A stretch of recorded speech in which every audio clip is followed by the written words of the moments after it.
Kami perlu firman-Mu, kami perlu makanan rohani bagi hidup kami. Ini bejana hati kami, ini hidup kami, pikiran kami.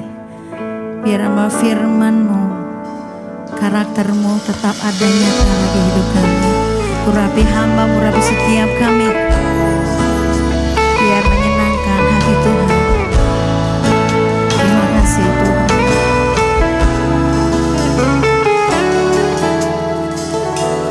Firman-Mu pelita terang jalanku, beri pengharapan dan kepastian, mampukan melewati semua persoalan, sangat teruji dan beri kemenangan. Percaya firman-Mu pelita terang jalanku, beri pengharapan, kepastian, mampukan melewati semua persoalan dalam hidup, sangat teruji dan beri kemenangan.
memberkati kami semua di tempat ini.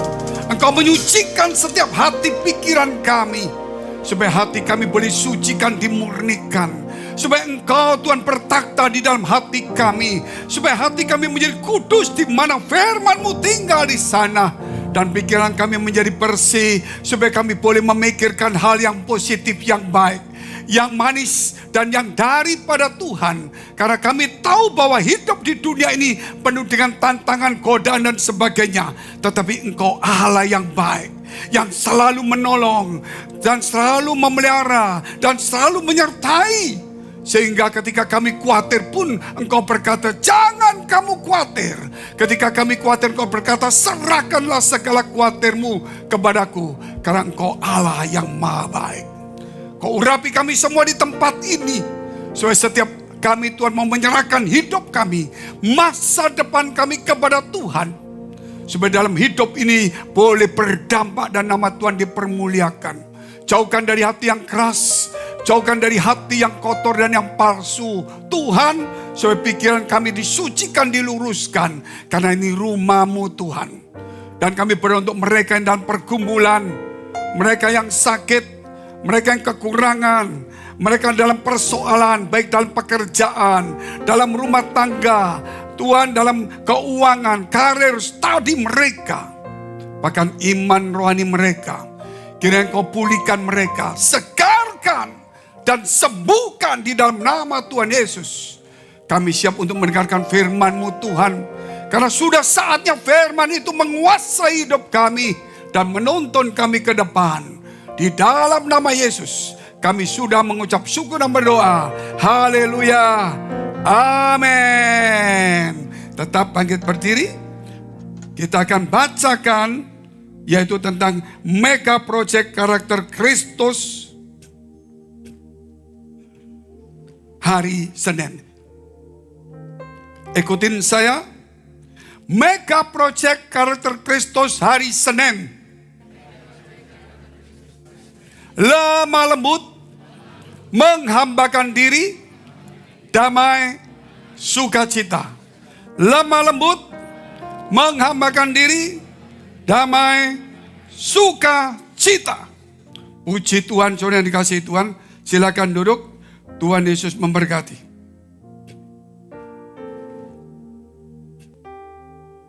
Yang hari ini kita akan merayakan yang disebut mega project, saudara, karakter Kristus yang hari Senin. Tetapi ada satu hal yang kita lupa, bahwa minggu ini adalah minggu yang berkualitas 999. Triple Nine. Ini luar biasa. Sejak gereja dibuka, hari Minggu pertama adalah minggu berkualitas yang pertama.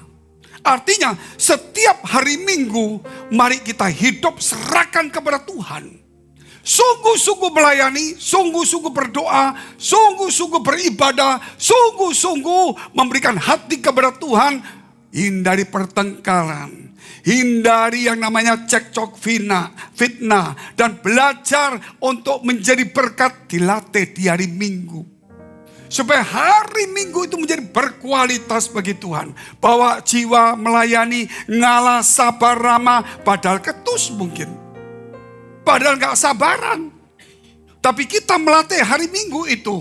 Sama seperti kata Tuhan, kuduskan hari Sabat.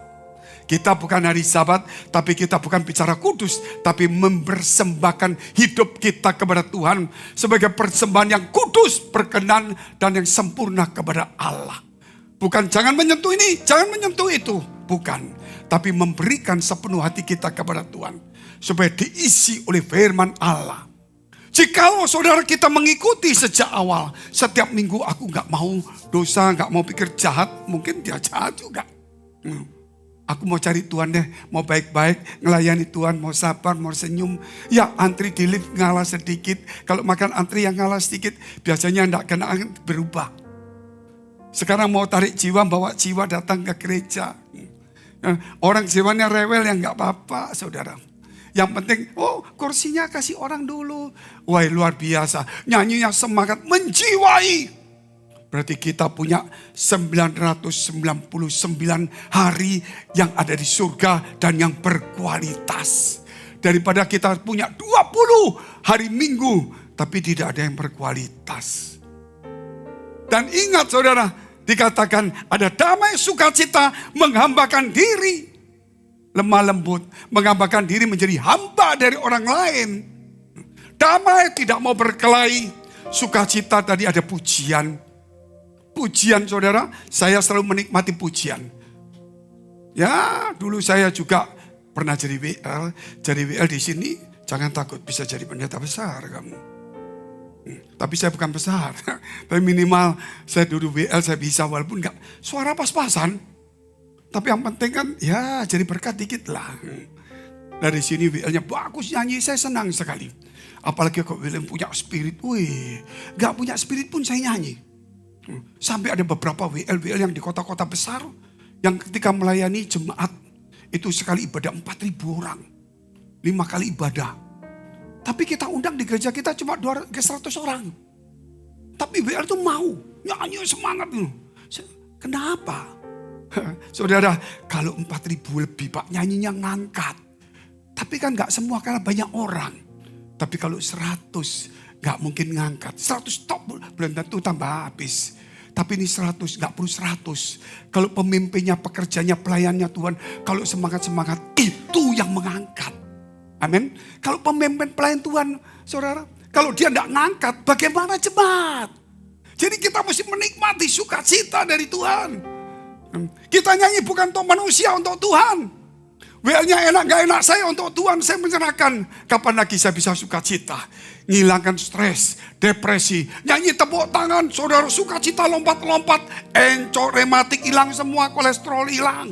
Nah ibu-ibu, ngapain kita pergi ke fitness center capek-capek?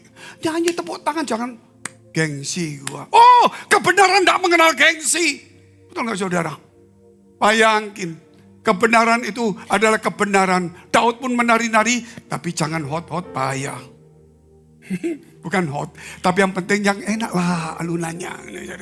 Jangan yang keterlaluan. Saya pernah WL-nya, wih sangat hot sekali. Wih, aduh, rambutnya panjang goyang.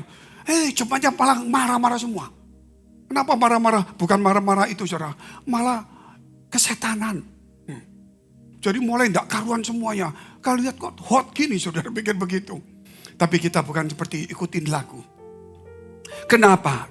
Saya mau ceritakan sedikit ini. Saya ini banyak teman sebelum buka gereja. Karena ini minggu berkualitas. Saya mau ceritakan awal gereja ini bagaimana. Sedikit aja untuk sebagai visi. Saya punya teman banyak sekali. Ribuan.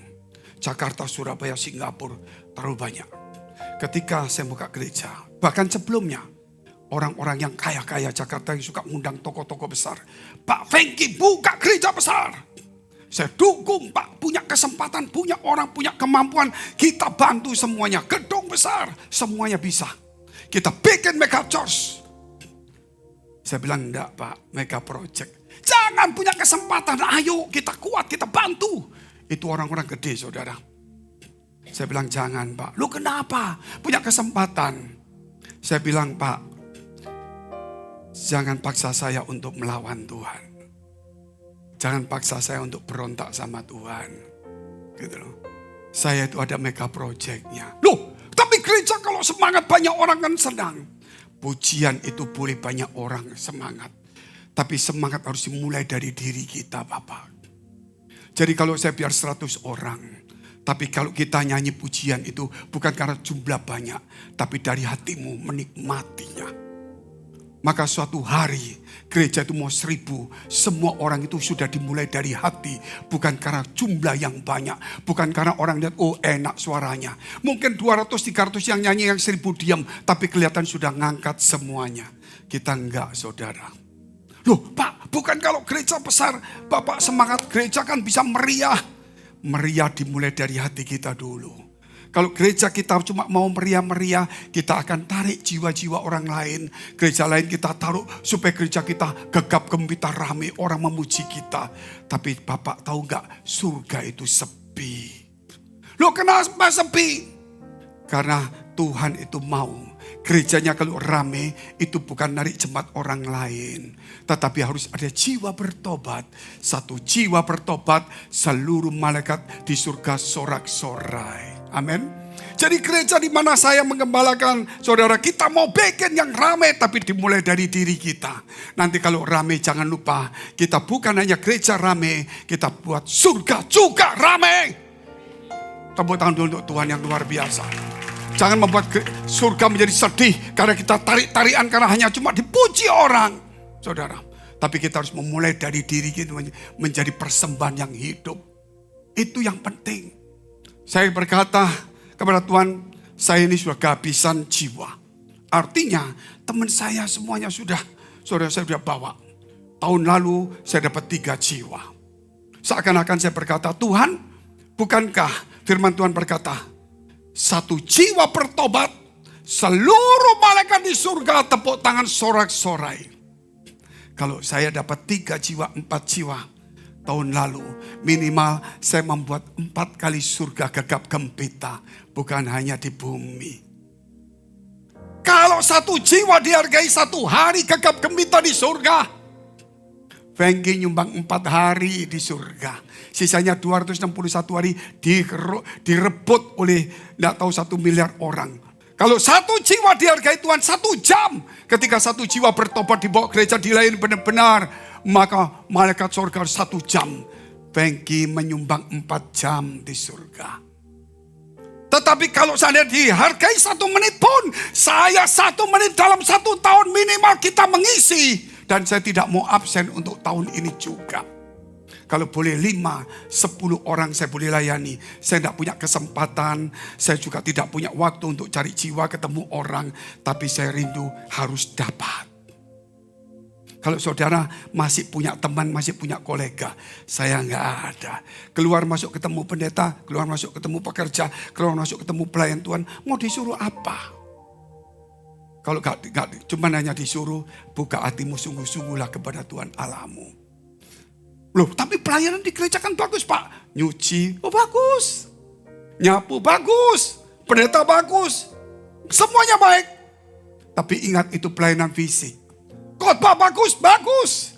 Belum tentu Tuhan senang. Karena itu pelayanan fisik. Yang Tuhan mau apa?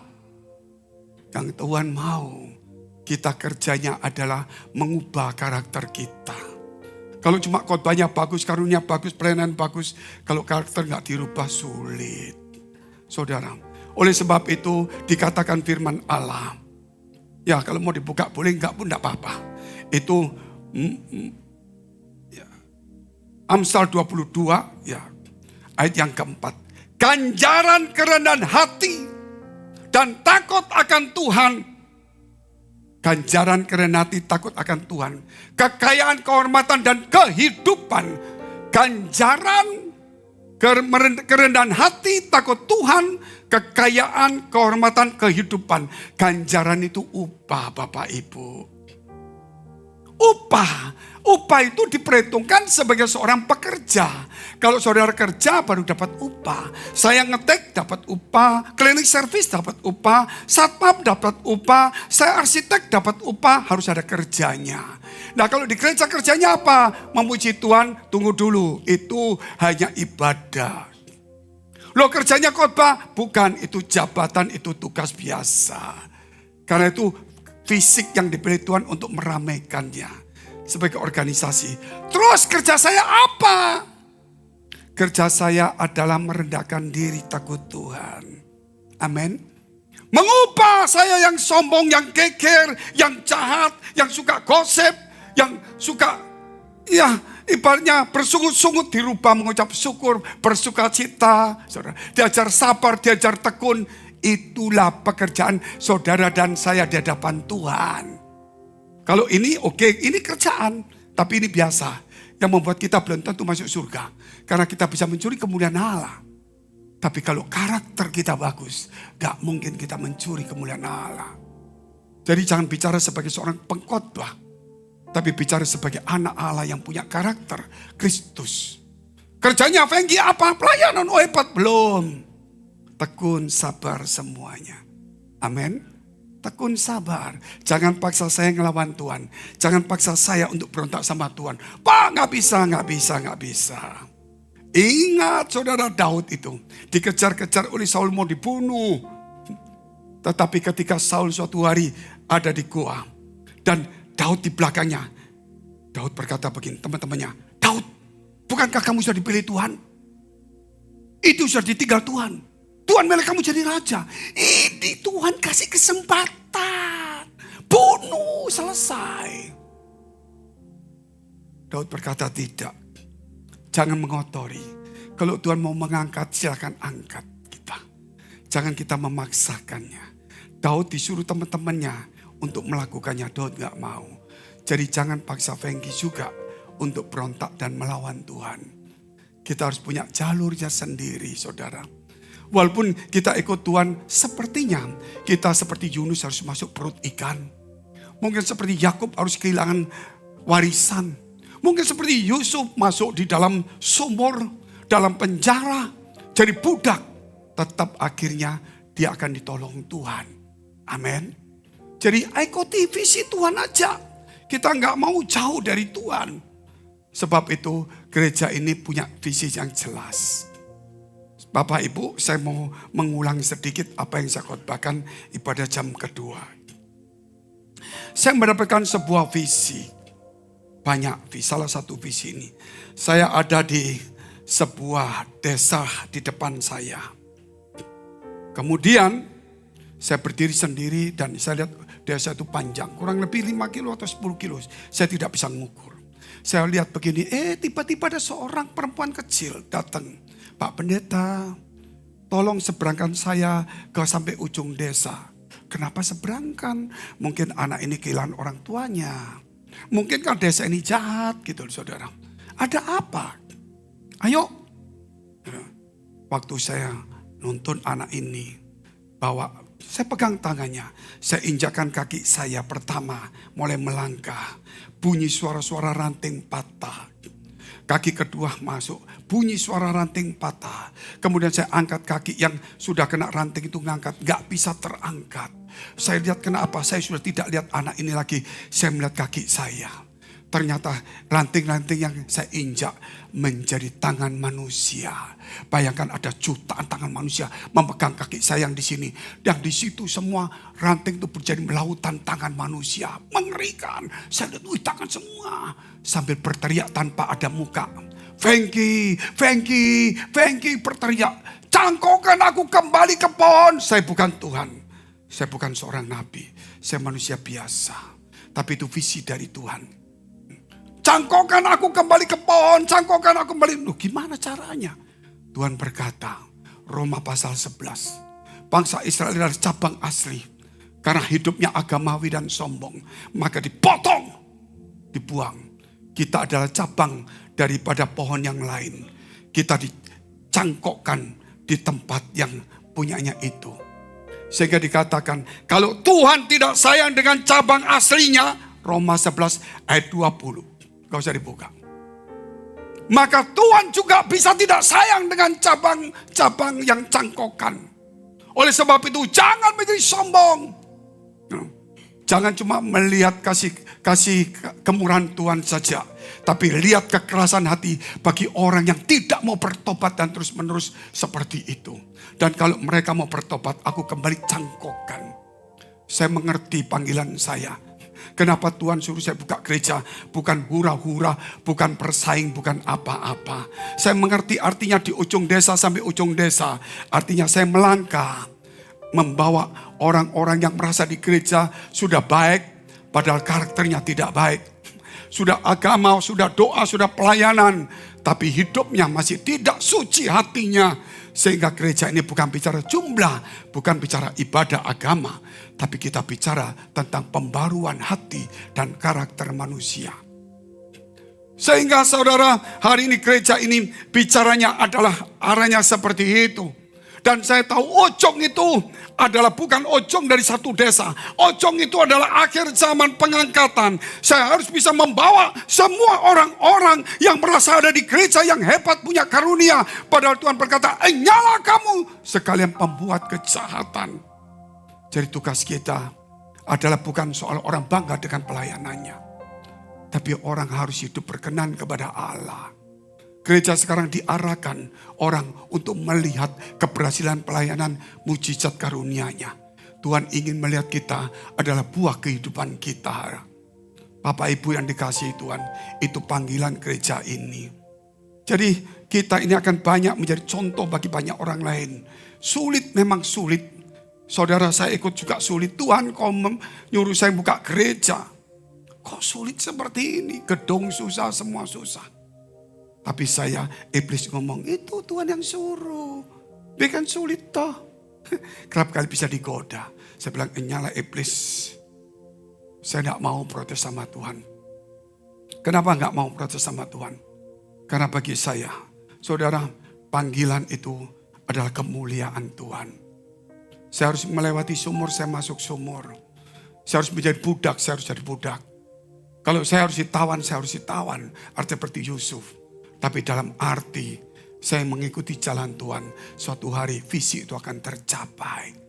Saya tidak mau berlomba-lomba dengan kemegahan. Saya ingin berlomba-lomba bersama jalan Tuhan. Jadi mau tidak mau Bapak Ibu di tempat ini, engkau sedang dilatih seperti itu. Saudara-saudara semua yang masih muda. Mungkin kita masih punya waktu, yaitu minggu berkualitas kita itu 30 tahun. 1560 kali hari minggu. Sekarang mendekati 1000. Tapi ingat, kita tahun 2019 itu sudah periode pertama, 15 tahun pertama selesai. Kena COVID, kita ada yang namanya program Golden Bridge. Apa itu? Kita bikin pelayanan media. Karena banyak orang tidak di gereja kita, di gereja lain. Apalagi COVID, mereka bisa mendengar pengajaran kita melalui media. Mungkin saudara berkata begini, Pak, yang nonton cuma, Bapak tahu yang follower cuma 300.000. Yang pengikutnya di TikTok 1,2 juta, beda.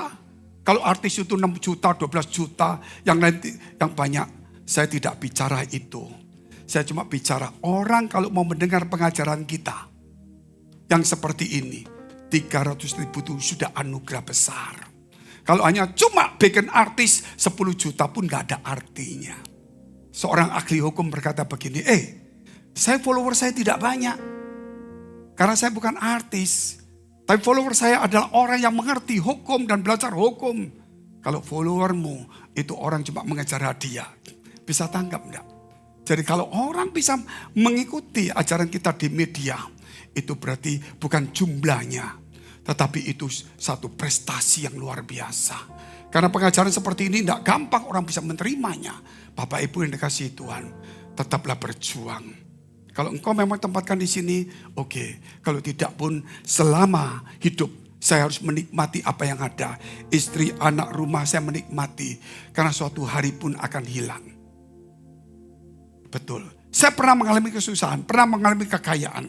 Itu juga hilang. Waktu saya susah, saya tidak mengeluh walaupun sakit. Karena suatu hari saya tidak akan mengalami susah itu. Itu kenangan. Sebab itu saya tidak mau. Tidak menikmati. Gereja dalam kesulitan. Dari banyak orang. Saudara, saya mau menikmati. Suatu hari orang itu keluar dari gereja. Tugas saya sudah menjadi membekali mereka semua. Yang penting selama ada di tempat di mana saya mengembalakan. Saya melayani. Saya ingin mengisi dia dengan baik. Setelah itu urusan dia dengan Tuhan. Itulah pekerjaan kita, saudara yang kasih Tuhan. Jadi belajar hari ini menikmati selama ada anakmu, keluarga orang tuamu. Selama ada gereja di tempat ini. Belum tentu engkau juga ada di tempat ini. Kalau Tuhan tidak menyuruh saudara. Bukan berarti, ini bukan. Saya tahu jodoh itu di tangan Tuhan. Kalau engkau ditaruh di sini itu karena Tuhan saja. Kalau Tuhan tidak suruh, biar saya tarik, belum tentu bisa. Karena pengajaran seperti ini gak mudah. Karena ini harus mengambil ranting yang patah. Untuk supaya dia bertobat kembali. Untuk menghadap kepada Allah. Kenapa Pak? Dia percaya Tuhan gak harus bertobat. Kita lihat dulu poin pertama. Mazmur 34 ayat 9. Kita lihat poin pertamanya dulu. Kenapa harus bertobat? Saya percaya Tuhan Pak. Ya kita lihat dulu. Takutlah akan Tuhan, hai orang-orangnya yang kudus. Sebab tidak berkekurangan orang-orang yang takut akan Dia. Apa maksudnya, Pak? Pertama, takut akan Tuhan. Takut Tuhan menjauhi kejahatan, membenci kejahatan. Orang yang takut akan Tuhan tidak kekurangan. Bicara kekurangan tidak. Sebab itu poin pertama dikeluarkan aja. Tuhan itu maha baik, maha murah, maha kasih. Tuhan itu maha baik, maha murah, maha kasih. Saudara pasti mengamenkan, bukan? Yang pertama, persepsi kita, doktrin pandangan kita yang sudah di dunia ini yang sudah campur, dibuang. Kenapa dibuang, Pak Pendeta? Karena kita selalu menuduh Allah itu Allah yang kejam, Allah yang pengis, Allah yang kikir, Allah yang sepertinya saudara seperti pemarah. Kalau kamu tidak doa sampai 24 jam gak tak berkati. Kalau kamu tidak memberi perpuluhan banyak tidak aku berkati. Sepertinya itu, saudara ingat. Allah kita itu Allah maha baik, maha kasih, maha murah. Gak usah minta pun, Dia selalu ingin memberkati kita. Gak usah minta di gereja Tuhan, aku mau di gereja supaya diberkati. Dosa, bertobatlah. Gak usah minta berkat di gereja. Allah itu sumber berkat. Kemanapun Dia itu akan memberikan berkat-berkatnya kepada semua orang. Dia baik. Contohnya apa? Ketika kita khawatir apa yang Tuhan ngomong? Serahkanlah segala khawatirmu kepadaku. Allah baik. Katakan amin dulu. Ketika kita takut, jangan takut. Allah itu Allah yang baik. Allah yang suka memberi, suka memberkati, suka memelihara. Tapi hidupku kok susah, Pak. Yang susah itu karena iblis itu. Iblis itu sejak kejadian di Taman Eden, dia merusak semuanya. Dia penghancur, pembinasa, keji, pencuri. Dia lebih kejam dari orang yang kejam. Kalau ada orang yang kejam, yang sangat kejam, amat kejam, iblis itu 1000 kali lebih kejam, darah dingin. Kalau engkau bilang, oh aku tidak mau pelayanan Tuhan, supaya aku jangan diganggu sama iblis. Iblis akan hancurkan kamu lebih dalam. Karena Tuhan berkata dalam Kejadian pasal 3:15. Mulai hari ini aku akan adakan permusuhan antara keturunan iblis dengan keturunan manusia. Jadi itu permusuhan abadi. Kita mau duduk diam diserang. Mau nyerang pun diserang. Setiap detik, setiap waktu. Saudara harus berjaga-jaga. Amin. Kita harus melawan. Melawan dengan cara apa? Membuang semua hati kotor, kebencian, sakit hati, kecewa. Jangan mengisi itu kembali. Karena Tuhan sudah menyucikan hati kita. Itulah Dia ingin membunuh kita. Contohnya apa? Banyak. Contohnya saudara kalau kita melihat Ayub. Ayub orang yang baik, orang yang saleh. Apa Ayub saleh? Kata setan, ya karena kamu Tuhan karena engkau pagari, makanya dia baik, dia takut Tuhan. Coba lepaskan pagar itu. Pasti dia mengutuki kamu. Oh kalau baik itu bisa jadi jahat. Kalau saleh tidak mungkin. Karena itu karakter. Saya baik sama Pak Fengki. Tapi ketika gak jabat, jadi jahat. Orang baik itu bisa punya motivasi, bisa baik beneran. Karena itu sesuatu hal. Tapi kalau karakter saleh, mau dikejahati tetap dia baik. Amin. Tuhan tahu itu orang saleh, bukan cuma baik. Takut Tuhan. Maka dibukalah pagar itu. Tuhan tidak merusak. Iblis merusak. Anaknya mati. Jahat gak? Semua perusahaannya habis. Istrinya meninggalkan dia. Dia kena sakit gatal sampai pakai pecahan kaca di garu-garu. Jahat sekali iblis itu. Begitu dibuka dihancurkan. Sampai Tuhan berkata jangan ambil nyawanya. Dia jahat sekali saudara. Itu yang mencuri berkatmu. Yang mencuri damai sejahteramu. Sebab itu di gereja bukan tepuk tangan, bukan cuma nyanyi.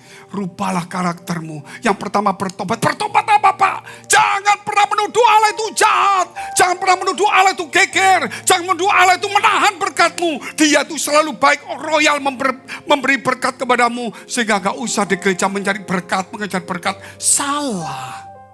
Center class itu memberi-beri. Tuhan itu jutaan lebih dari center class. Dia Allah yang suci, yang kudus. Saudara, gak minta pun dia akan memberi kepada kita. Yang mengucap pun dikasih kesempatan untuk bertobat. Yang sudah membunuh orang Kristen pun, yang menganiaya begitu banyak, yang namanya Saulus pun buat izinkan bertobat. Dipakai Tuhan. Bukankah Tuhan itu baik? Saudara, jangan pernah saudara hari ini kau susah. Pelayanan kau menuduh Allah yang kok Allah gak nolong aku. Bukan tidak menolong. Engkau membuka celah untuk iblis. Engkau bersungut-sungut. Engkau mulai menuduh Allah kok kejam. Aku pelayanan kau gak tahu. Mungkin dalam proses engkau tidak tahu. Seperti Yusuf. Engkau tidak tahan. Mungkin pagar sedang dibuka untuk berkata kepada dunia. Lihat ini anakku. Baik. Walaupun gak aku berkati hari ini. Walaupun susah. Coba lihat. Katakan amin dulu. Luar biasa saudara yang kasih Tuhan. Makanya ada banyak hal. Akhirnya Ayub yang susah, yang sakit. Suatu hari Tuhan berkata, Ayub doakan temanmu. Aku kok susah menderita kok doakan orang yang kaya. Bukan kaya, bukan miskin, bukan sakitnya. Perintah Tuhan di mana? Ayub mendoakan mereka. Mereka tunduk. Ketika Ayub mendoakan, Ayub dipulihkan. Yang memulihkan siapa? Setan tidak. Allah yang memulihkan. Allah itu memulihkan, menyembuhkan, saudara membahagiakan. Tapi kita kerap kali jauh daripada Tuhan. Sampai dikatakan iblis seperti singa yang mengaum-ngaum. Siap untuk menerkam orang yang lemah imannya. Lawan dengan iman yang teguh. Kalau saudara ini kau susah ucap syukur kepada Allahmu. Allahmu tidak kejam, Allahmu melihat engkau. Sampai di mana engkau cari aku. Robalah karakter kita kalau di gereja. Aku mau cari berkat, mau cari jodoh, mau cari apa. Itu kecil-kecil saja. Carilah Tuhan Allahmu. Amin. Cari Tuhan Allahmu itu minggu berkualitas Bapak Ibu. Saudaraku, kita harus benar-benar mengubah sekarang kekristenan ini. Oh, bagaimana saudara lihat ketika murid-murid perjalanan susah mendayung kena taufan. Saudara susah, saya pelayanan juga susah. Saudara, ketika mendayung, Tuhan lihat dia berjalan di atas air. Enggak diminta, enggak didoakan. Mereka lagi panik, Tuhan datang menolong mereka, bukan? Luar biasa. Seorang janda yang anaknya mati masih muda tunggal. Dia nangis, tidak kenal Tuhan, tidak tahu Tuhan. Tuhan sudah masuk di kota Nain. Janda itu nangis karena anak muda tunggal satu. Janda punya anak muda satu. Tuhan gak diminta. Dia datang, jangan sedih, jangan menangis. Bangunlah anakku. Apakah Tuhan jahat? Apa jahat? Ketika mulai datang guru, saudaraku sakit datang. Tuhan gak datang. Tiba-tiba datang, mati Lazarus. Kalau kau datang lebih awal dia gak mati. Di mana kuburannya? Dia gak tahan. Semua menangis. Tuhan keluar air mata juga. Tuhan bisa keluar air mata saudara. Bukan dia sedih. Dia mengasihi, menangisi engkau hari ini. Karena kesedihan hatimu. Dia tahu kalau Tuhan menjawabnya. Dan berkata, buka. Dan dia berkata, Lazarus keluar. Bartimeus yang buta, orang yang lumpuh. Orang yang lumpuh digotong di atas. Tuhan berkata, hai anakku, imanmu menyebabkan kamu sembuh. Luar biasa. Ada orang yang tanya, Tuhan tolong anakku sakit. Oh gak bisa, aku repot, aku udah pelayanan. Itu gereja Pak Pendeta. Gitu loh. Pak tolong pelayanan. Oh gak bisa. Orang miskin aku cari yang kaya. Itu pendeta Pak Pendeta. Tapi kalau Tuhan dia pandang orang. Mana hambamu? Aku datang. Dia sembuhkan semuanya. Tuhan tidak pernah menolak. Rubah konsep kita hari ini. Kalau enggak doa panjang. Kalau enggak ini, enggak ditolong Tuhan. Rubah. Allah itu tidak seperti itu. Allah itu sangat baik. Amat baik. Walaupun kita menderita itu karena kesalahan kita. Karena kita kikir. Karena kita jahat. Karena kita menahan berkat.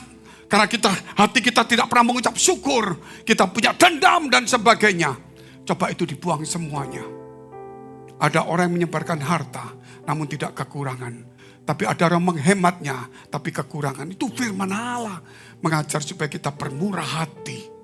Carilah Tuhan selama ia berkenan ditemuinya. Amin. Ini satu pelajaran yang baik, saudara. Kenapa Tuhan suruh saya buka gereja, saya tidak tahu. Tapi saya tahu saya harus menyeberangkan semua orang-orang dari awal ini sampai menuju ke pengangkatan itu. Bukan ibadah, bukan agamawi yang ditonjolkan. Bukan karunia yang ditonjolkan. Tetapi yang ditonjolkan bukan pelayanan yang hebat, saudara. Tetapi karakter itu. Pelayanan yang hebat, karunia yang hebat ditolak oleh Tuhan. Tetapi karakter yang baik tidak pernah ditolak oleh Tuhan. Loh, kenapa di gereja ini kok diajari karakter sih Pak? Kalau tempat lain berkat. Kalau orang gak punya karakter, percuma mengejar berkat. Kamu akan jadi pembunuh, penipu orang. Loh, kenapa? Biar engkau tinggal di gereja bertahun-tahun puasa doa. Kalau engkau malas, mana mungkin ada berkat. Kecuali ada handphone ketinggalan, itu berkatmu. Betul gak saudara? Dompet yang ketinggalan gak ada tuannya, itu menjadi berkatmu. Gitu loh. Saya mau diberkati, kalau kau sombong tidak ramah mana mungkin. Makanya saudara, pelajaran karakter, aduh Pak itu Mora. Puji Tuhan. Kita lihat terus ayatnya. Amsal 22 ayat 9 sampai 11. Siapakah Tuhan itu? Kenapa harus bertobat? Saya percaya Tuhan Pak. Saya tahu. Tapi mengapa tidak ada konsep dalam pikiranmu? Allah itu maha baik, maha murah, maha kasih. Mengapa kau menjadikan gereja itu mengejar berkat? Cuma cari-cari orang supaya kerja sama. Dia gak usah kerja pun dia baik sekali. Kalau engkau cari Tuhan, upahnya itu ada. Carilah kerajaan surga dan kebenarannya lebih dahulu. Maka semua ditambahkan kepadamu. Dia baik. Hanya cuma engkau membersihkan hatimu. Engkau menghadap kepada Allahmu yang baik. Supaya jangan ada pikiran yang jahat kepada Tuhan. Katakan amin dulu. Banyak pendeta-pendeta orang. Oh percaya Tuhan. Cinta, mengasihi. Tapi tetap dalam pikirannya membuat konsep Allah itu seperti itu. Tapi bagi saya Allah itu baik. Amin. Apapun jadinya tetap baik. Sangat baik, maha baik. Saudara, apapun yang terjadi pada diri saya, dia tetap baik walaupun sakit sekalipun. Mungkin air mata pun turun. Allahku juga mengeluarkan air mata. Bukan karena dia tidak mampu. Bukan sebagai manusia. Dia mengeluarkan air mata untuk bersama-sama dengan kita menanggung penderitaannya. Kita lihat terus. Orang yang baik hati, lihat itu. Akan diberkati. Tuhan kikir, Tuhan jahat. Tidak, cukup kita menjadi orang yang baik. Berkat muncul. Jadi jangan mengejar berkatnya. Rubah hidup kita menjadi baik. Amin. Rubah menjadi baik. Saya mau datang Pak Pendeta ini. Oh Pak Pendeta ini, 300 pendeta didatangi supaya mantap. Ada seorang konglomerat datang pada saya. Pak Fengki, saya minta tolong Bapak doakan saudara saya di rumah sakit ini. Yang datang pendeta A, B, C, D, E, F, G, E. Saya dari Amerika di mana top-top semua. Saya datang berdoa. Sebenarnya enggak usah saya Pak, sudah top-top semua. Sudah ada 30 orang kaya. Sudah datangkan Benny Hinn. Bukan Benny yang lainnya, Benny Hinn saudara. Muncul semuanya. Saya bilang jangan Pak, tidak apa-apa ya sudah lebih mantap. Suatu hari dipanggil lah. Terus bagaimana Pak Fengki? Pak, tetap bagaimanapun hanya Tuhan yang baik. Tidak bisa Bapak 1000 pendeta menggerakkan hati Tuhan. Hati Tuhan akan tergerak sendiri walaupun pendeta tidak datang. Tujuannya hargai, hormati Tuhan. Bukan menghormati pendeta yang banyak baru Tuhan tergerak, salah. Hormati Tuhanmu. Katakan amin dulu. Hormati Tuhanmu. Itu paling penting pengajaran di dunia ini. Karena kita akan menghadap kepada Tuhan. Terus orang yang baik hatinya akan diberkati, ayat itu. Jadi terus ayat yang keluar.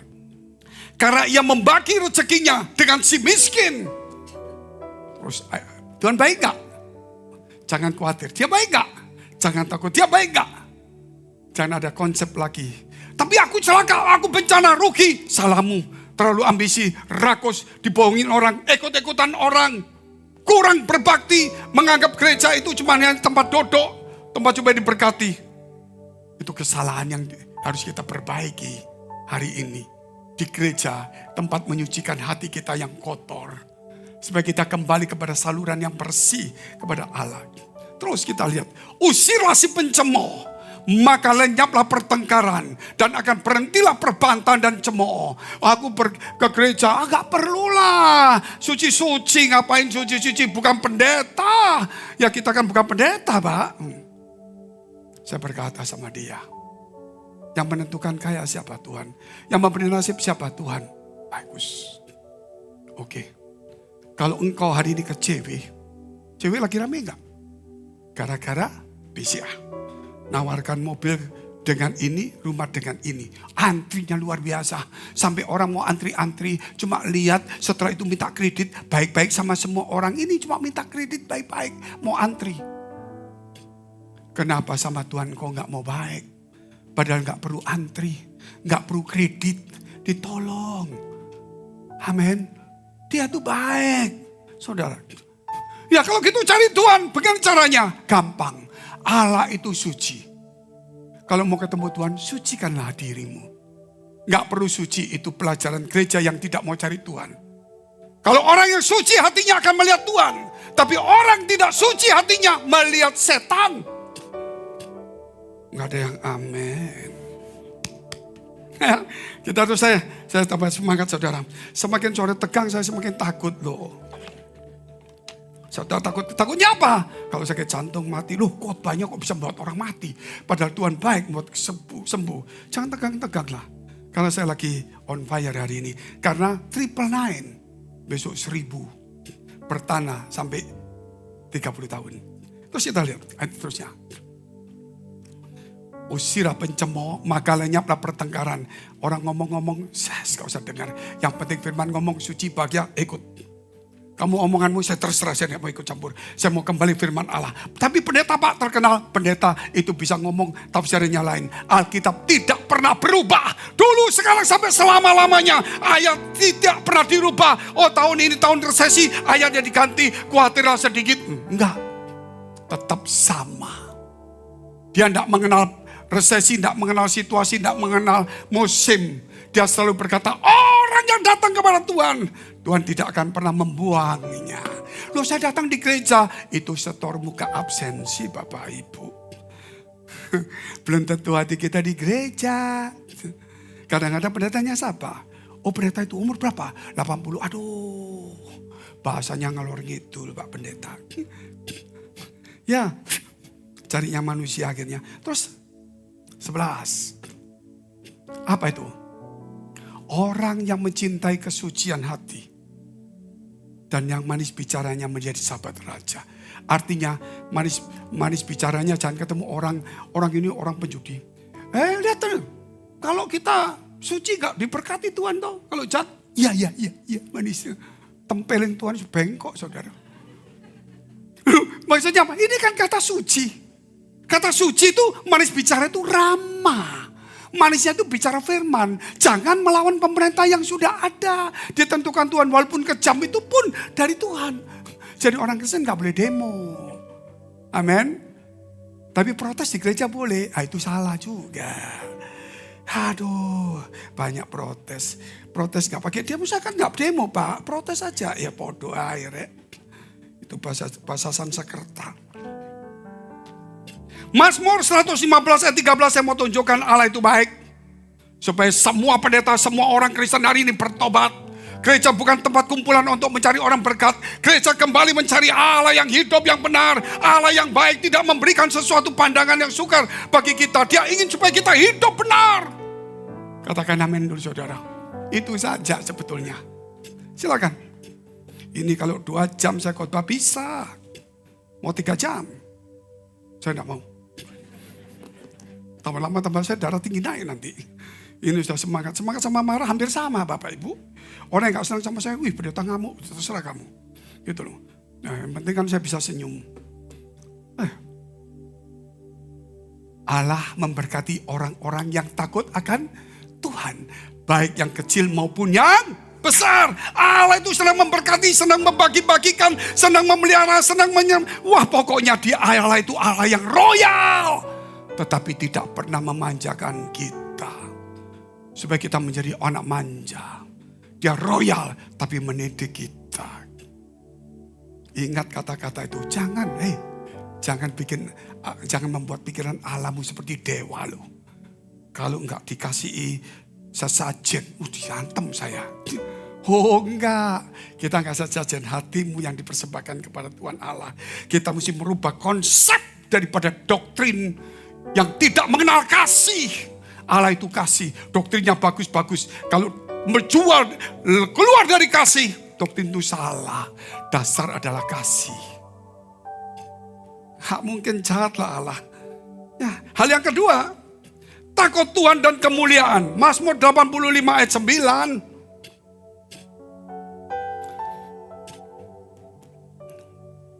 Sesungguhnya keselamatan daripadanya dekat kepada orang-orang yang takut akan Dia, sehingga kemuliaan diam di negeri ini. Bayangkan saudara dikasihi Tuhan.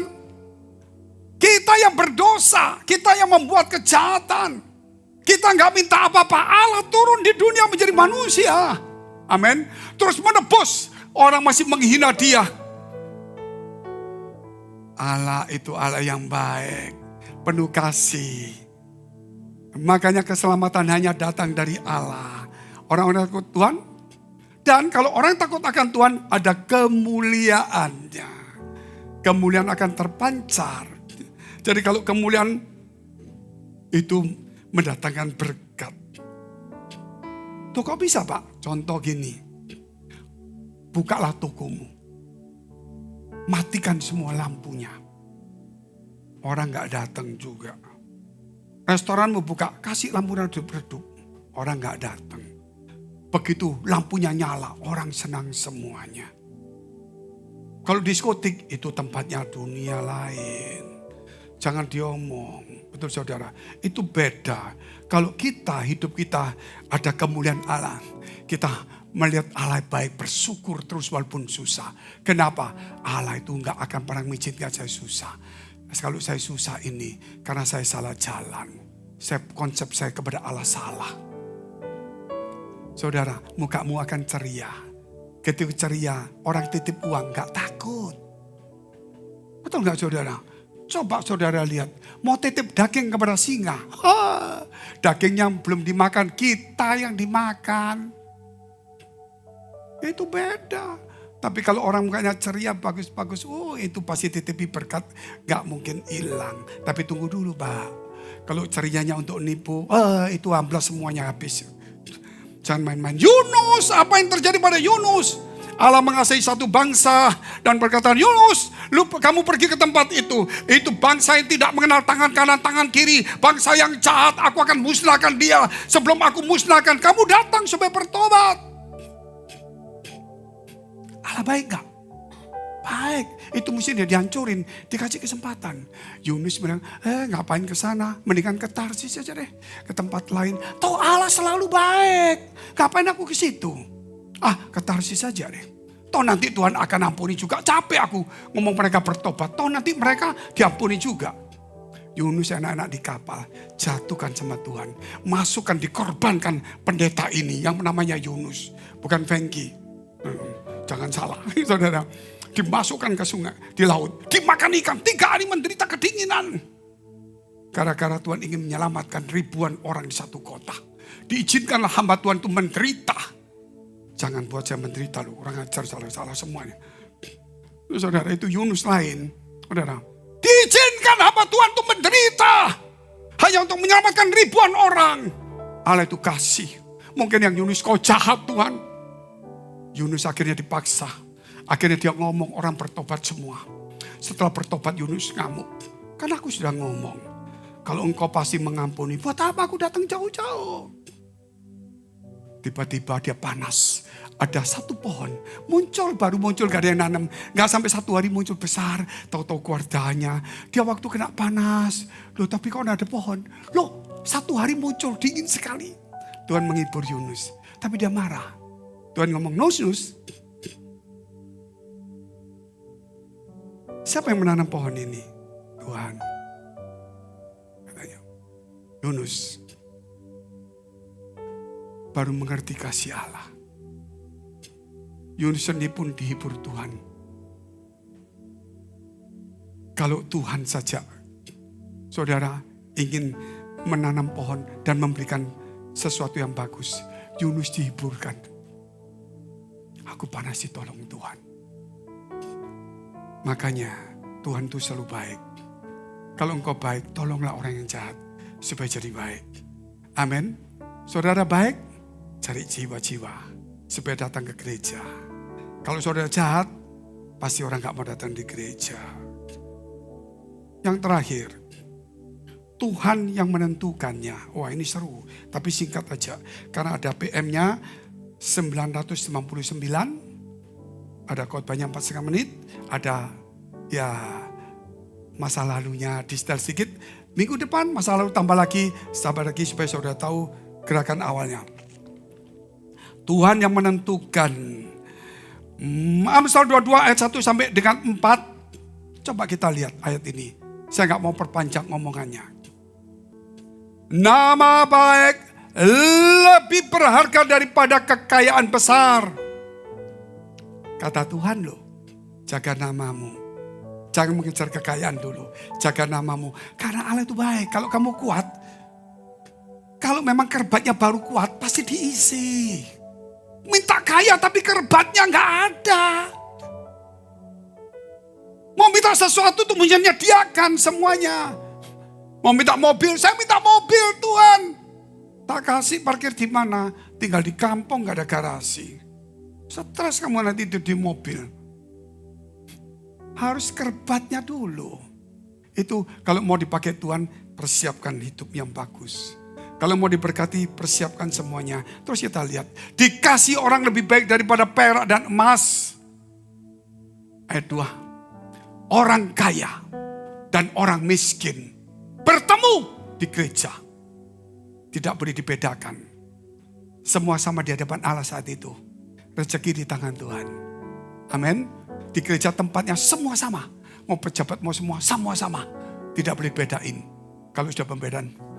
Pak, di gerejanya kalau jam 2 kok banyak kaya. Jam 4 kok mulai berat-berat Pak. Saya ke jam 2 aja. Nih, telingamu hilang nanti.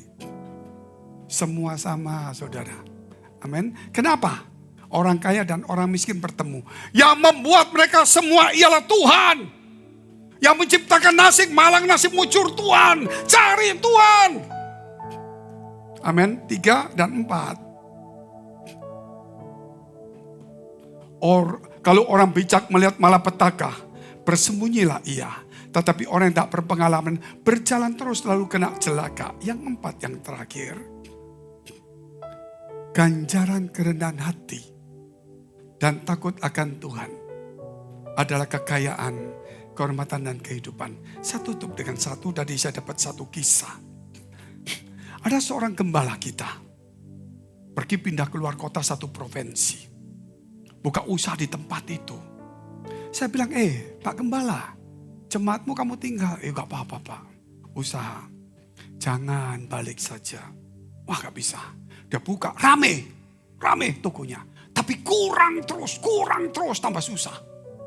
Saya bilang, biarpun gereja sama, tugasmu di mana? Surabaya atau di mana? Jakarta? Balik.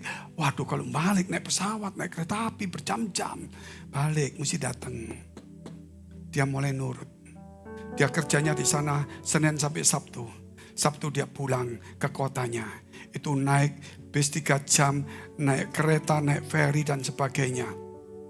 12 jam, Sabtu datang, Minggu ibadah di gereja. Malam berangkat lagi ke provinsinya, datang.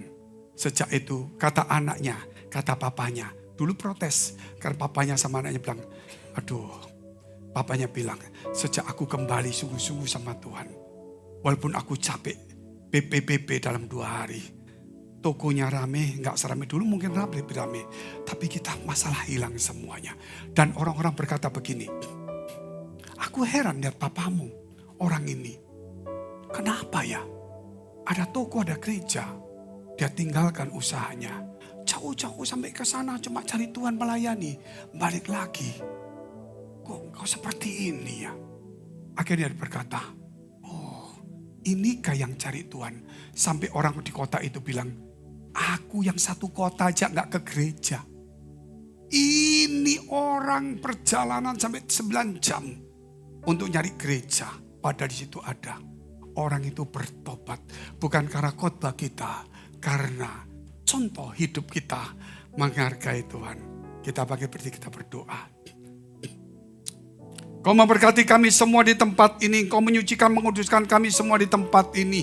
Biar setiap orang Tuhan Kau jamah memberikan hati yang baru, roh yang baru. Biar kami hari ini menyadari nama baik. Kami menyadari Engkau adalah Tuhan Allah yang baik. Kami tidak mau menaruh konsep yang salah menjadi agamawi. Hari ini kami mau berubah Tuhan, minggu berkualitas. Kami tidak mau gereja cuma ramai, tapi kami ingin surga ramai.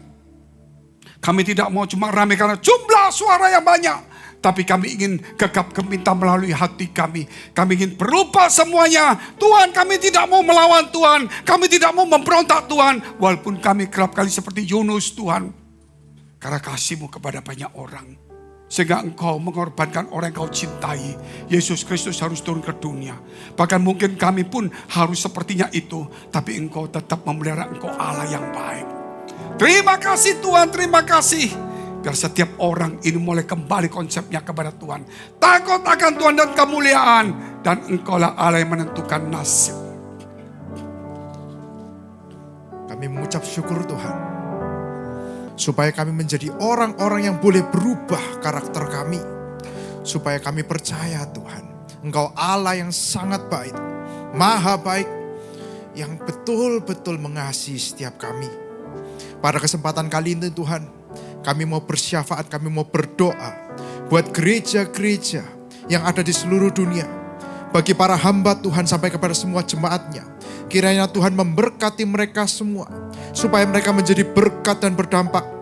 Sehingga gereja di seluruh dunia dipenuhi oleh jemaat yang mencari Tuhan dengan tulus dan takut. Buat semua hamba Tuhan dan gereja bersatu. Rukun dan tidak terpecah-pecah. Supaya dunia percaya Yesus adalah Tuhan bagi kemuliaan Allah Bapa. Demikian juga untuk gereja di mana kami Engkau percayakan untuk mengembalakannya, yaitu gereja Blessing in the Spirit. Tuhan, kami juga berdoa buat persembahan daripada jemaat-Mu. Kiranya Engkau menerima dan membalasnya berlipat-lipat. Biar persembahan ini Tuhan berkenan kepada Tuhan sebagaimana persembahan Habel. Tuhan, beri kemurahan-Mu. Balaslah kebaikan dan kerelaan hati jemaat. Jaga dan lindungi mereka. Serta pelihara mereka beserta keluarga, pekerjaan dan kesehatannya. Mari jemaat yang dikasihi Tuhan, kita dekapkan tangan kita di dada. Karena menerima berkat itu suatu hal yang mudah dan pasti. Karena Allah sangat suka memberi berkat. Tetapi bagaimana kita bisa menjaga hati kita. Supaya berkat itu datang, kita tidak menjadi orang yang sombong, kikir, egois, mementingkan diri sendiri. Maka dari itu firman-Nya berkata, jagalah hatimu dengan segala kewaspadaan karena dari sanalah terpancar kehidupan. Jemaat yang dikasihi Tuhan, jadilah berkat dan terimalah berkat rahmat anugerah dari Allah Bapa di surga. Di dalam Putra Tunggalnya Yesus Kristus yang telah mati bagi dosa kita dan bangkit pada hari ketiga. Sehingga kita menyembah Tuhan Allah yang hidup. Dan iman kita bukan kepada Tuhan yang mati. Dia naik ke surga, menyediakan rumah bagi kita. Sehingga kita punya pengharapan yang pasti. Dia akan datang kedua kalinya, menjemput gereja dan umatnya. Yang berjaga-jaga kudus, dewasa dan bijaksana, serta menghakimi dunia. Dan di dalam persekutuan dengan rohnya yang kudus, membuat hati kita berkobar-kobar. Roh kita menyala-nyala di dalam kasih semula. Roh Kudus yang menghibur, menginsyafkan, menguatkan, memelihara, menuntun dan memimpin kita kepada kebenaran dan kekudusan. Serta menjadikan kita saksi Kristus mulai hari ini sampai selama-lamanya.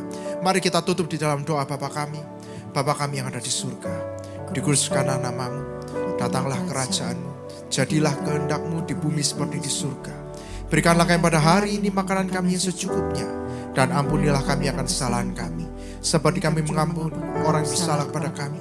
Dan janganlah membawa kami dalam pencobaan, tetapi lepaskanlah kami dari yang jahat. Karena Engkau yang punya kerajaan dan kuasa dan kemuliaan sampai selama-lamanya. Amin. Tuhan Yesus memberkati. Silakan.